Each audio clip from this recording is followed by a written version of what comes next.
করতেছে, কিভাবে রাখতেছে, কি খাওয়াইতেছে। আমার সন্তানটা এখনো উদ্ধার করতে পারতেছে না। এই বাচ্চাটাকে চুরি করে ভিক্ষাবৃত্তির কাজে লাগিয়েছে কিনা সেটাও আমরা যাচাই বাছাই করে দেখছি এবং সম্ভাব্য যেসব জায়গায় এসব কাজ হয়ে থাকে সেসব জায়গায় আমরা লোক পাঠাচ্ছি।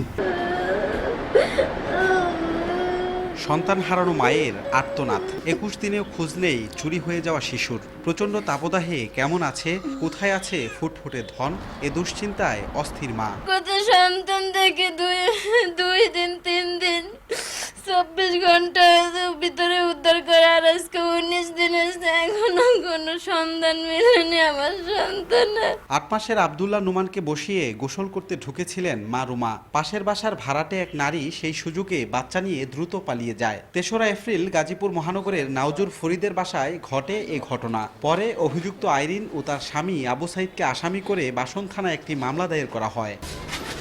চাঞ্চল্যকর এই ঘটনার 21 দিনেও পুলিশ অভিযুক্ত আইরিন কিংবা শিশুর সন্ধান না পাওয়ায় হতাশ স্বজন ও স্থানীয়রা। খালি বাড়ি এদিক গেল, পরে ওরা আম্মু আমার দিকে আঙ্কেল আমার বাচ্চাটা বেটির গুলো দেখছেন, আমি কুলো করিল তো পশ্চিমে গেল। আরে বাচ্চা নেওয়ার 3-4 দিন আগ থেকে ও আর ওর হাজবেন্ড এদিকে ধরেন খালি যাওয়া আসা করতো। পুলিশের কাছে গেছি, পুলিশ তো ওই যে তদন্ত করছে, আইসা দেখা পরে ওনারা কিছুই পায়নি, ওই নাম্বারটা দিয়েছে, ওই নাম্বার দিয়ে ওনারা খোঁজখবর নিচ্ছে। তবে পুলিশ বলছে জড়িত সন্দেহে অভিযুক্ত আইরিনের স্বামীকে এরই মধ্যে গ্রেপ্তার করা হয়েছে। চুরি হওয়া শিশু উদ্ধার করতে চলছে অভিযান। মহিলা নিয়ে গেছে তার দেশের বাড়ি কুড়িগ্রাম, সেখানেও আমরা অভিযান চালিয়েছি এবং তার স্বামী তাকেও আমরা ধরেছিলাম, তাকে ধরে আমরা সন্দিগ্ধ হিসেবে কোর্টে প্রেরণ করেছি এবং তার স্বামীর কাছ থেকে আমরা বিভিন্ন গুরুত্বপূর্ণ তথ্য পেয়েছি। জাতীয় পরিচয়পত্রের তথ্য অনুযায়ী অভিযুক্ত আইরিনের গ্রামের বাড়ি কুড়িগ্রামের উলিপুর। আইরিন বিমানবন্দর সহ বিভিন্ন স্থানে ভিক্ষাবৃত্তি করত বলে তথ্য রয়েছে আইনশৃঙ্খলা বাহিনীর কাছে।